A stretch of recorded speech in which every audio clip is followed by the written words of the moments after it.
There's nothing I like more than number crunching, but for this video, our GCN behind the scenes boffins have created a GCN points award scheme and computed them based on the race and severity, and probably some other factors chucked in too. The following list is calculated from race results in the women's peloton in 2019.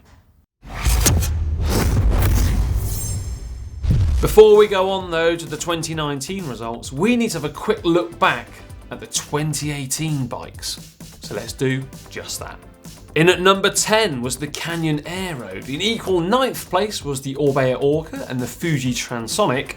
Equal 7th, the Colnago V2R, the Scott Plasma and Liv Avau. In 4th place was the Liv LANGMA. 3rd, the Ridley Helium SLX. In 2nd place, the Specialized Tarmac. And at number 1 last year was the Scott Foil. Right, enough living in the past, let's talk 2019 bikes. In at number 10, the Trek Speed Concept, 44 points, and importantly, a new entry to the top 10. Used exclusively by the Trek Segafredo squad, the Trek Speed Concept bike that is used when battling against the clock. This team was new for 2019 and in my opinion has the best kit and the best bike combination out there. It looks so cool. This bike was used to win the PostNord Värgada West Sweden team time trial. In at number 9, another new entry, the Specialized VENGE with 70 points. Now, the Specialized VENGE, this bike took 4 victories in the season, including the overall win of the Bowls Ladies Tour and also a couple of stages at the OVO Energy Women's Tour too. It's not often that they are actually racing on that particular model. In at number 8 then, the Canyon Ultimate CF SLX with 91 points. A hat-trick of new entries so far. Get in the back of the net. Never would have thought that would have happened. Anyway, right, the Canyon Ultimate CF SLX actually replaces the AERO in our top 10 this year. It was ridden to victory in the Amstel Gold Race by Kasia Niewiadoma, whose huge smile got even bigger when she took the checkered flag. I think everyone was happy to see her win that race. In at number 7, another new entry, absolutely incredible. The Factor 1 with 102 points. Now the Factor 1 bike used by the squad of Park Hotel Valkenburg.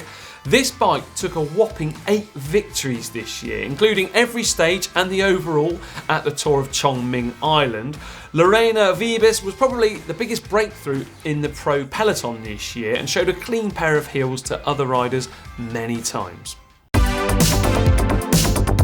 In at number 6, another new entry, the Trek EMONDA with 151 points. And the EMONDA is a very worthy bike of being included.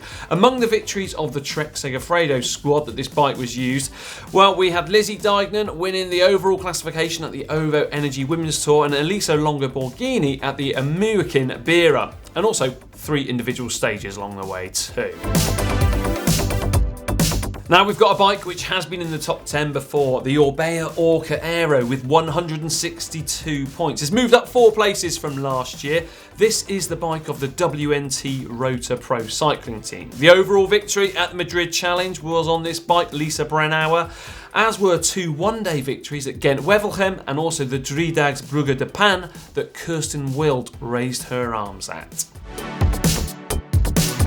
In at number 4, we've got, you've guessed right, another new entry, the STORCK AERFAST with 173 points.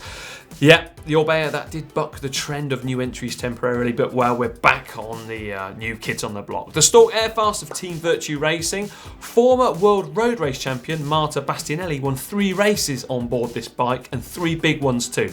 Ronde van Drenthe, Ronde van Vlaanderen and the Värgada West Sweden Road Race. In at number 3 and down 1 place this year is the Specialized Tarmac with 192 points. This may come as a shock for plenty of people out there, but if we look back at race results this year, the Bowles Dolman squad have not dominated quite as much as previously. The Tarmac, yeah, it still did win 7 races this year that have been calculated into our scoring system. Those races include the GP Plouay, the Amgen Tour of California overall and 2 stages, and also La Flèche Wallonne. Right, down 1 place from last year now. In at number 2, the Scott Foil RC with 250 points. This one surprised me. The bike that romped away last year as being the most successful bike didn't regain its title. The Scott Foyle RC still did have a great season though, with current world road race champion Annemiek Van Vleuten taking control by winning plenty, including Strade Bianchi, Liège-Bastogne-Liège and the Women's Giro 2. Impressive stuff. In at number 1, up 3 places, the LANGMA with 305 points. Oh yes, Vos the boss. I think we can call Marianne Vos that. No less than 11 victories by her that aided in getting this bike to number 1. The former 3-times world road race champion and Olympic champion, who's also won practically everything, and made a great return to form and showed us all just how talented she is. One of her most impressive victories this year was at the Tour of Norway, where she won 3 of the 4 stages, took the overall win, also got 4 stages at the Women's Giro, and also won the Trofeo Alfredo Binda. What a season for the LANGMA. To conclude, it was a really great season this year, where it wasn't a total domination of 2 brands. Last year, remember, it was the Scott and Specialized who took a huge majority of the points that were available. If the 2020 season is anything like 2019, it will be an absolute cracker, and I'm bloody excited to see what happens. After all, nobody likes a one-horse race. I hope you've enjoyed this look at the women's most successful bikes of 2019. I've really liked going through it and actually been reminded about some great races along the way. As ever, remember to like and share this video with your friends too, and don't forget to check out the GCN shop at shop.globalcyclingnetwork.com.